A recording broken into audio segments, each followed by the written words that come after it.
Dana Abercrombie, The Coalition. Thank you Okay. so much for speaking to me.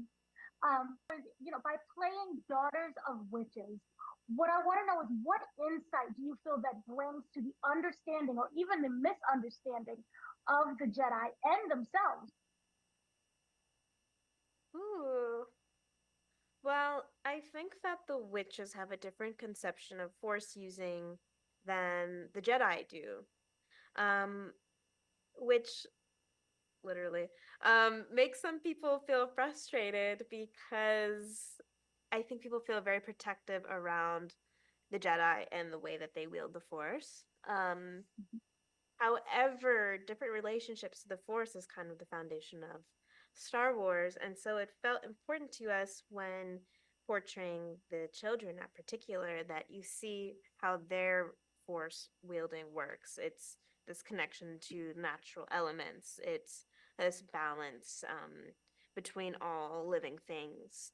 Um, and so when it came to my characters as they grow up, I thought often about how they were or were not connected to that sensibility based off of how they had grown up and what environments they had been shaped by.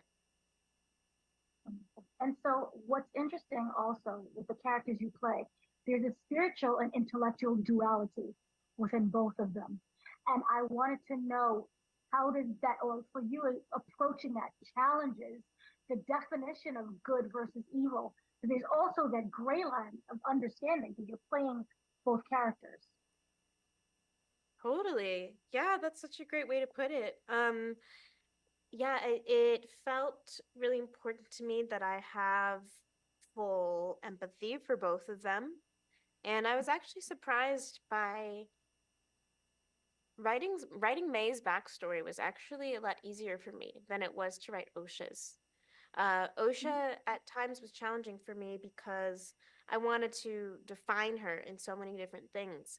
But the thing that is actually so definite about Osha is how much growth she has left in her journey, and how there's an innate conflict in how she was raised and where she comes from, that makes her very much not in spiritual alignment, you know, and disconnected from her internal world and from her ability to connect to the force.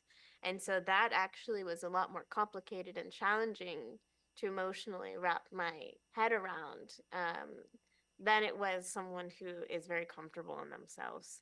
Uh, but yeah, I think you're right, in terms of their spiritual, intellectual difference.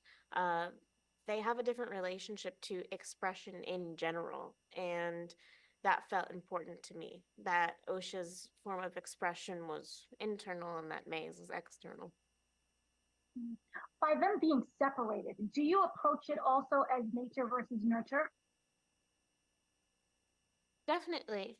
And that's something that I thought about so much when I was working on them, is what was nature and what was nurture. I found it to be a really tricky question to answer, particularly with Osha. But for me, it started to feel to me like there were innate qualities of her that had prohibited her from actually feeling comfortable and existing truly in any community. That she was seeking a kind of understanding that she had been missing since even when she was a child.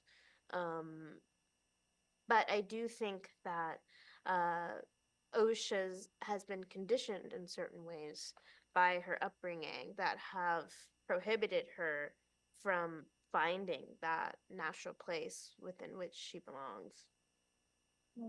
There is, it seems to be a lot of pain within OSHA.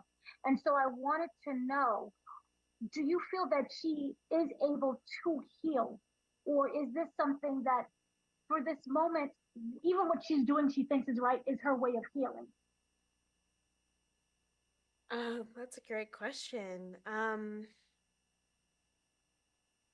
I guess the question would be, what does healing look like? You know, healing can look Mhm. like so many different things. It can be forgiveness of self. It can be a release, an external release, you know.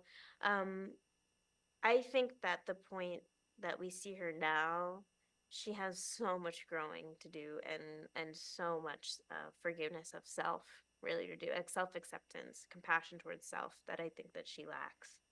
Yeah. I was wondering, do you feel that there is something that May can learn from Osha? Sorry, that who can learn? Do you that May can learn from Osha? Oh, discipline. Yeah, I think May really lacks a lot of discipline. May really acts from a place of emotion, and I think can have a hard time sticking to one thing. You know, she can be very impulsive. Um, that's kind of like that's one of my favorite parts about playing the characters is I can think about how they perceive each other, and what how they think the other character might be, and ways in which they wish to be or not be like that other person. And I like thinking in my head that like the parts of themselves that they maybe resent the most are the parts that the other twin actually covets and wishes they were more like. Mm. Thank you so much for speaking to me. Superb series. Great job. Doubly great job. Oh, thank you so much. Yeah, I felt really felt like the work I did was really seen by your questions. So thank you so much for that. Yeah, thank you.